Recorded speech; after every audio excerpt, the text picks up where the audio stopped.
Welcome to another edition of Get Woke with Danielle Moody.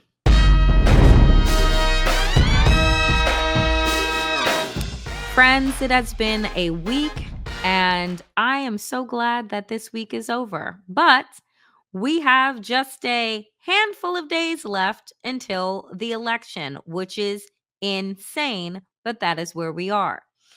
I want to start off today's Get Woke with talking about corporate media. Over the last couple of days, we have seen from the LA Times and the Washington Post that they've pretty much given up on democracy, right? They've decided that after decades upon decades of issuing presidential endorsements, that this year they're just not going to do it. And why is that? Well, Jeff Bezos didn't leave anything to the imagination when he said that he's more concerned with his government contracts with Amazon moving forward in a Trump administration. So he doesn't want to ruffle any feathers. And then the LA Times, well, they decided that, they don't really want to get into politics and it won't really serve anyone.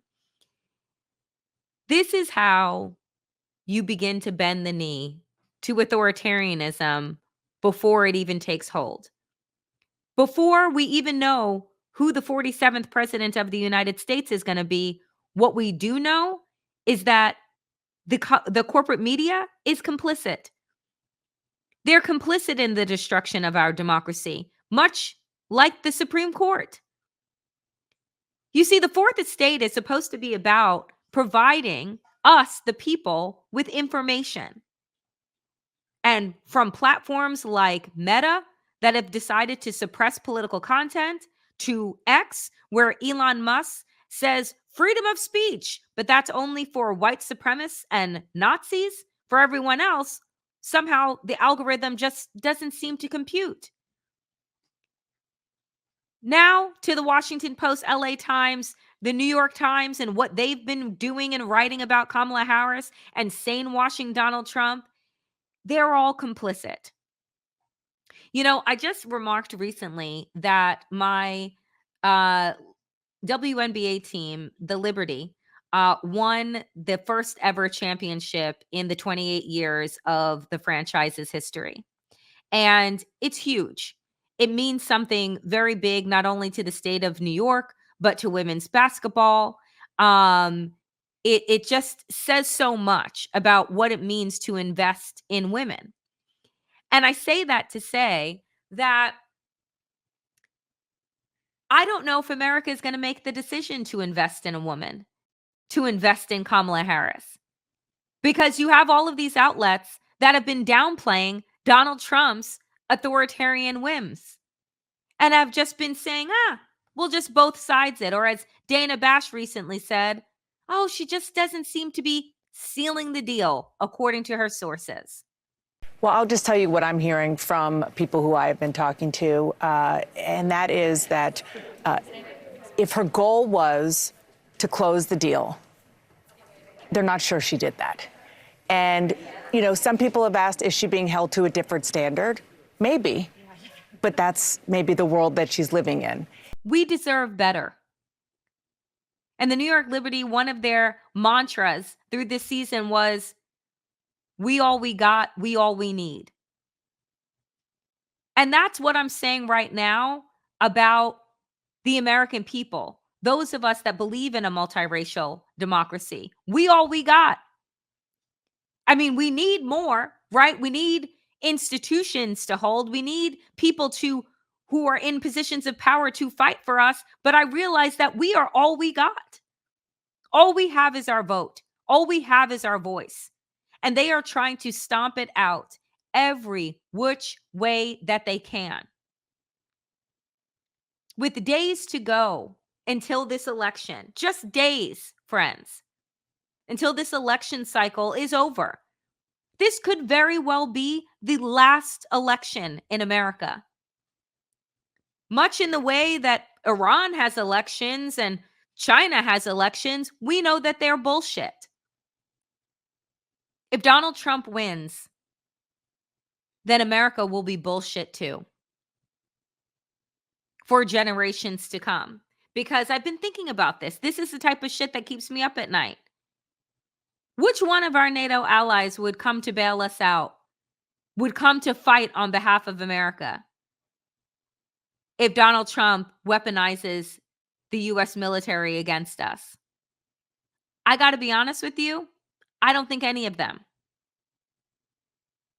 I go back to we all we got.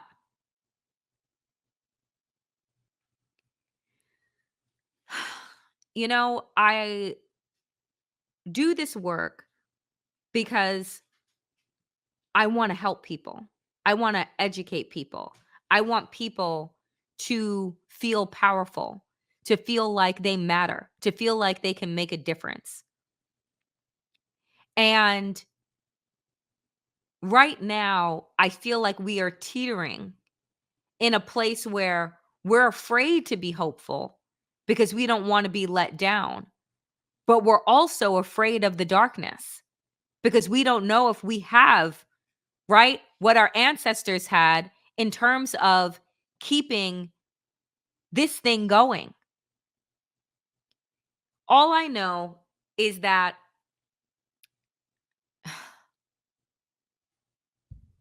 we have to fight. We have to do everything that we can in these next few days in order to ensure that our democracy survives at least another 4 years, at least in the time that we can see these cases of Donald Trump through, that we can persecute who needs to be persecuted. Because outside of that, I really don't know what's next. But here's how I will end the show today with a little bit of good news because it's important. It's important to hold on to these victories. My woke woman of the week is actually two women, mother and daughter, Shay Moss and Miss Ruby Freeman, the two Georgia election workers who were defamed, who were threatened, who had to flee their homes and their neighborhoods because of the lies that were told about them by Rudy Giuliani and Donald Trump. Well, they sued Rudy Giuliani in a civil case, and a judge awarded them $150 million. And this week, Rudy Giuliani's real estate, his jewelry, was put into a receivership. And the keys were handed over to these two women.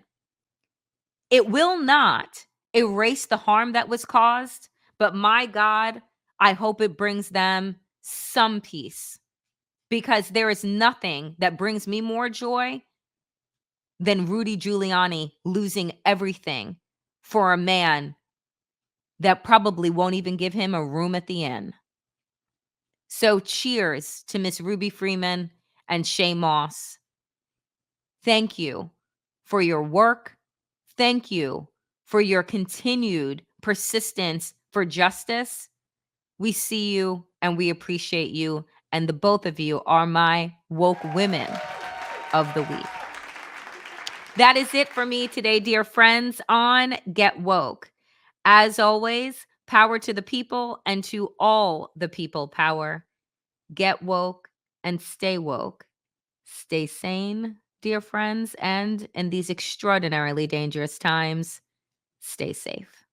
See you again soon. And if you are liking these videos, please do like and subscribe and make sure that you are checking out my daily live show Monday through Thursday, The Danielle Moody Show at 5 p.m. Eastern. See you here.